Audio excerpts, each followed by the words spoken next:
Everyone, welcome to Uttam's academy.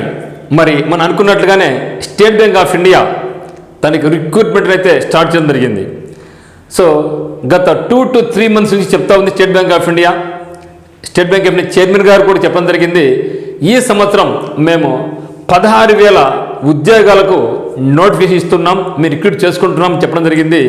అది circle based officers కావచ్చు, bank professional officers కావచ్చు, లేదా బ్యాంక్ క్లరికల్ కావచ్చు. ఈ 3 రకాలు కలుపుకొని 16,000 ఉద్యోగాలు ఇస్తాం చెప్పడం జరిగింది. అందులో మొట్టమొదటిగా మనకు వచ్చిందేమంటే సర్కిల్ బేస్డ్ ఆఫీసర్స్కు నోటిఫికేషన్ రావడం జరిగింది. మరి అతి త్వరలోనే స్టేట్ బ్యాంక్ ఆఫ్ ఇండియా నుంచి అటు పీవీ ఉద్యోగాలు అయితేనేమి, ఇటు క్లరికల్ ఉద్యోగాలు అయితేనేమి రావడానికి సిద్ధంగా ఉన్నాయి. మరి మన యొక్క ప్రిపరేషన్ అయితే మాత్రం ఇంకా స్టార్ట్ చేయండి, ఇంకా ఆలస్యం చేయొద్దు. ఇప్పటికే ఐబీపీఎస్ తమ యొక్క క్యాలెండర్ ప్రకటించింది, అదేవిధంగా స్టాఫ్ సెలక్షన్ కమిషన్ కూడా తమ యొక్క క్యాలెండర్ ప్రకటించడం జరిగింది. మరి ఈ యొక్క సర్కిల్ బేస్డ్ ఆఫీసర్స్ క్వాలిఫికేషన్ ఏముండాలి, ఎంత వేకెన్సీస్ ఉంది, మరి ఆంధ్రప్రదేశ్కు ఎంత ఉంది, తెలంగాణకి ఎంత ఉంది, ఇవన్నీ కూడా ఇక్కడ మనం చెక్ చేయబోతున్నాం. సో ఇప్పుడు వచ్చిన మొత్తం సంఖ్య 2050, అంటే మొత్తం 16,000 వేకెన్సీస్లో మనకు దాదాపుగా 2,000 వేకెన్సీస్ అయితే ఇంకా రావడం జరిగింది. ఇంకా బ్యాలెన్స్ ఎంత 14,000. ఈ 14,000 ఎక్కడ ఉంటాయి అనుకుంటున్నామంటే బోత్ క్లరికల్ అండ్ పీవస్ కలుపుకుంటే ఇంకో 14,000 ఇచ్చే అవకాశం ఉంది. అయితే ఇక సర్కిల్ బేస్డ్ ఆఫీసర్స్ నుంచి మనకు అమరావతికి సంబంధించి 97 వేకెన్సీస్ ఉన్నాయి. మరి బెంగళూరుకు సంబంధించి మనకు 200 వేకెన్సీస్ ఉన్నాయి. హైదరాబాద్ సంబంధించి 80 వేకెన్సీస్ అయితే ఉన్నాయన్నమాట. మరి చూస్తే ఇక్కడ ఏ స్టేట్కు అదే స్టేట్ అప్లై చేసుకోవాలి మనకు, ఎందుకంటే ఇక్కడ ఫస్ట్ ఆన్లైన్ ఎగ్జామినేషన్ ఉంది, డిస్క్రిప్టివ్ ఎగ్జామ్ ఉంది, మరియు ఇంటర్వ్యూతో పాటుగా మనకు లోకల్ లాంగ్వేజ్ టెస్ట్ కూడా ఉంటుంది.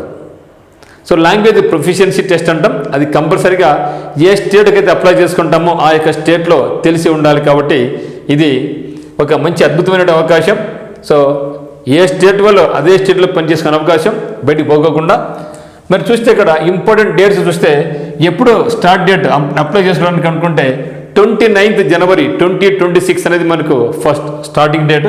లాస్ట్ డేట్ ఎప్పుడంటే 18th February 2026 అనేది మనకు లాస్ట్ డేట్ అనమాట. మరి ఎగ్జామ్ ఎప్పుడు ఉంటుందంటే March 2026లో ఉంటుంది. అన్ని కూడా ఫాస్ట్ టకటగా అయిపోతున్నాయి. వచ్చిందేమో నోటిఫికేషన్ జనవరి, లాస్ట్ డేట్ ఏమో ఫిబ్రవరి, ఎగ్జామ్ వచ్చేసి మార్చి, టక్ అయిపోయింది. మరి చూస్తే వాట్ ఇస్ సెలక్షన్ ప్రొసీజర్ చూస్తే ఫస్ట్ మనకు ఆన్లైన్ ఎగ్జామినేషన్ ఉంటుంది. సో అది కూడా చెప్తాం మీకు. ఆన్లైన్ ఎగ్జామినేషన్లో ఏ టాపిక్స్ ఉంటాయి, ఏ సబ్జెక్ట్ కూడా చెప్పడం జరుగుతుంది. తర్వాత స్క్రీన్ టెస్ట్ ఉంటుంది, ఇంటర్వ్యూ ఉంటుంది, ఫైనల్గా ఎల్పిటి అంటే లోకల్ ప్రొఫిషియన్సీ టెస్ట్. ఇక్కడ లోకల్ అని బదులుగా లోకల్ లాంగ్వేజ్ ప్రొఫిషియన్సీ టెస్ట్ అనేది చివరిలో ఉంటుందన్నమాట.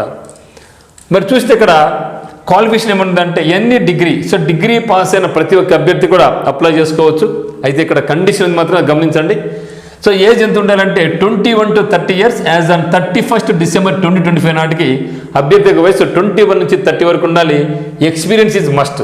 So 2 years of experience compulsory ఉండాలి. ఓకే, 2 సంవత్సరాల సర్వీస్ ఎక్కడ ఉండాలి, ఆఫీసర్ క్యాడర్లో ఎన్ని షెడ్యూల్డ్ కమర్షియల్ బ్యాంక్. సో మీరు కంపల్సరీగా ఆఫీసర్గా పనిచేస్తూ ఉండాలి.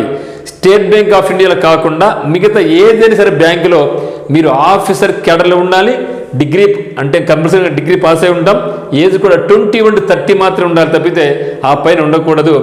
మరియు షెడ్యూల్డ్ కమర్షియల్ బ్యాంక్స్తో పాటుగా మీరు ఒకవేళ రీజనల్ రూరల్ బ్యాంక్స్లో ఆఫీసర్గా ఉన్నా కూడా పర్వాలేదు. సో ఖచ్చితంగా మీరైతే మాత్రం రీజనల్ రూరల్ బ్యాంక్స్లో కానీ, లేదా excluding state bank of India, state bank of India కాకుండా మిగతా ఏ బ్యాంకులో అయినా సరే మీరు ఆఫీసర్గా పనిచేస్తూ ఉంటే దీనికి అప్లై చేసుకోవచ్చు. మరి ఆన్లైన్ ఎగ్జామినేషన్ చూస్తే మనకు 120 క్వశ్చన్స్ ఇస్తారు, 120 మార్క్స్ ఉంటుంది. 120 minutes టైంలో మనకు ఉండేదంటే ఫస్ట్ ఇంగ్లీష్ లాంగ్వేజ్ ఉంటుంది. సో ఇంగ్లీష్ లాంగ్వేజ్ నుంచి మనకు 30 క్వశ్చన్స్ ఉంటాయి. 30 మార్కులకు 30 నిమిషాల టైం అనేది ఇవ్వడం జరుగుతుంది. తర్వాత బ్యాంకింగ్ అవేర్నెస్ ఉంటుంది మిత్రమా. సో బ్యాంకింగ్ అవేర్నెస్ వచ్చేసి మనకు 40 క్వశ్చన్స్ ఉంటాయి, 40 మార్క్స్ ఉంటుంది. టైం కూడా ఎంత అంటే 40 minutes టైం ఉంటుంది. తర్వాత జనరల్ అవేర్నెస్ అండ్ ఎకనామిక్స్ మీద, so general awareness and economy మీద మనకు 30 క్వశ్చన్స్ ఉంటాయి, 30 మార్క్స్ ఉంటుంది, 30 minutes టైం ఉంటుంది. మరి ఫోర్త్గా కంప్యూటర్ నాలెడ్జ్ మీద 20 క్వశ్చన్స్ ఉంటాయి, 20 మార్క్స్ ఉంటుంది, 20 minutes టైం ఉంటుంది. సో ఓవరాల్ అయితే మాత్రం మనకు 120 క్వశ్చన్స్ ఉంటాయి, 120 మార్కులకు ఉంటుంది. ఇచ్చే టైం ఎంతంటే 120 minutes. ఇక్కడ సెక్షనల్ కట్ ఆఫ్ అనేది ఉండదు. సో అదే మరి నెగిటివ్ మార్క్ కూడా లేదు మిత్రమా. So no negative mark, no sectional qualifying mark. అంటే ఇండివిజువల్గా క్వాలిఫికేషన్ అవసరం లేదు, ఓవరాల్ క్వాలిఫై సరిపోద్ది అనమాట. సో నెగిటివ్ మార్క్ కూడా లేదు. ఓకే, సో నెగిటివ్ మార్కులు లేదు కాబట్టి మరి ఇక ఆన్లైన్ ఎగ్జామ్ అయిన తర్వాత మీకు ఏముంటుందంటే డిస్క్రిప్టివ్ టెస్ట్ ఉంటుంది. ఇక్కడ డిస్క్రిప్టివ్ టెస్ట్ ఉంటుందంటే మళ్ళీ లెటర్ రైటింగ్ ఒకటి ఉంటుంది, ఎస్ఏ రైటింగ్ ఒకటి ఉంటుంది అనమాట. ఓకేనా, మరి ఈ రెండు కలుపుకుంటే మనకు అరగంట టైం ఇస్తాడు. అరగంట టైంలో లెటర్ రైటింగ్, ఎస్ఏ రైటింగ్, ఒక లెటర్ ఒక ఎస్ఏ రైటింగ్ రాయాల్సి ఉంటుంది. దీనికి వచ్చేసి మనకి కేటాయించిన మార్క్ ఎంత అంటే 50. Please remember, no sectional qualifying, no sectional cut off mark and no negative mark. ఇది పాస్ అయిన తర్వాత మనకు 50 మార్కులకు ఇంటర్వ్యూ ఉంటుంది. అంటే ఇప్పుడు మనకి ఎంత, అక్కడ వచ్చేసి 120 మార్కులు, డిస్క్రిప్ట్ వచ్చేసి మనకి 50 మార్కులు, మొత్తం ఎంతకి 170 మార్కులు. ఇక 170 మార్కులు ఏం చేస్తారంటే 75 మార్క్స్గా కన్వర్ట్ చేసుకోవడం జరుగుతుంది. 75 మార్క్స్ కన్వర్ట్ చేసుకుంటారు. ఇక ఇంటర్వ్యూకి మనకి ఏముంది 50 మార్క్స్ ఉంది కదా, ఇక 50 మార్క్స్ను 25 మార్క్స్ కన్వర్ట్ చేసుకుంటారు. 25 మార్క్స్ కన్వర్ట్ చేసుకొని 100 మార్కులకు ఫైనల్ సెలక్షన్ అనేది ప్రకటించడం జరుగుతుంది. ఎవరికైతే టాప్ మార్క్ వచ్చి ఉంటుందో వారికి కేటగిరీని బట్టి వాళ్ళకి సెలక్షన్ ఇవ్వడం జరుగుతుంది అనమాట. మరి ఇది మిత్రమా, అప్లై చేసుకోండి. మరి ఎవరైతే ఇప్పుడు ఆఫీసర్ కాకోకుండా చూస్తూ ఉన్నారో, మా స్టేట్ బ్యాంక్ ఆఫ్ ఇండియా కోరుకుంటున్నారో, మీకు అందరికీ అద్భుతమైన అవకాశం. అతి తొందరలోనే మన స్టేట్ బ్యాంక్ ఆఫ్ ఇండియా నుంచి పిఓ ఉద్యోగాలు, అదే మాదిరిగా స్టేట్ బ్యాంక్ ఆఫ్ ఇండియా నుంచి క్లరికల్ ఉద్యోగాలకు నోటిఫికేషన్ అయితే రాబోతున్నాయి.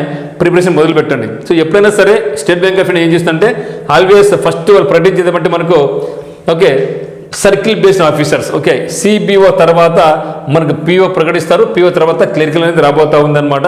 సో మరి ఎవరైనా సరే ఇక state bank of India PO కానీ క్లరికల్ ఉద్యోగాలు అయితే మాత్రం ఉత్తమ్స్ అకాడమీ యాప్ డౌన్లోడ్ చేసుకోండి ఆన్లైన్ కోచింగ్ వరకు.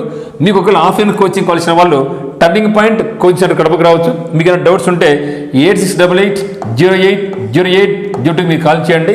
ఈ యొక్క సంవత్సరం 2026 నాడు టర్నింగ్ పాయింట్ నుంచి ఎక్స్క్లూజివ్లీ ఫర్ బ్యాంక్ ఎగ్జామినేషన్స్కు కోచింగ్ స్టార్ట్ చేయడం జరిగింది. సో మీకు ఏ డౌట్స్ ఉన్నా కూడా ఈ యొక్క నెంబర్కి అయితే కాల్ చేయండి మిత్రమా. మరి ఈ సంవత్సరంలో ఒక bank state bank of India 16,000, మిగతా అన్ని బ్యాంకులు కలుపుకొని ఓవరాల్గా అయితే మాత్రం షెడ్యూల్ బ్యాంక్స్ అయితేనేమి, రూరల్ బ్యాంక్స్ అయితేనేమి, ఓవరాల్ అయితే మాత్రం 50,000 ఉద్యోగాలకు బ్యాంక్స్ నుంచి రాబోతుంది. స్టాఫ్ సెలక్షన్ కమిషన్ కూడా దానికి క్యాలెండర్ ప్రకటించింది కాబట్టి సిద్ధంగా ఉండండి, ప్రిపరేషన్ కొనసాగించండి. సో అందరికీ all very best. Thank you for watching.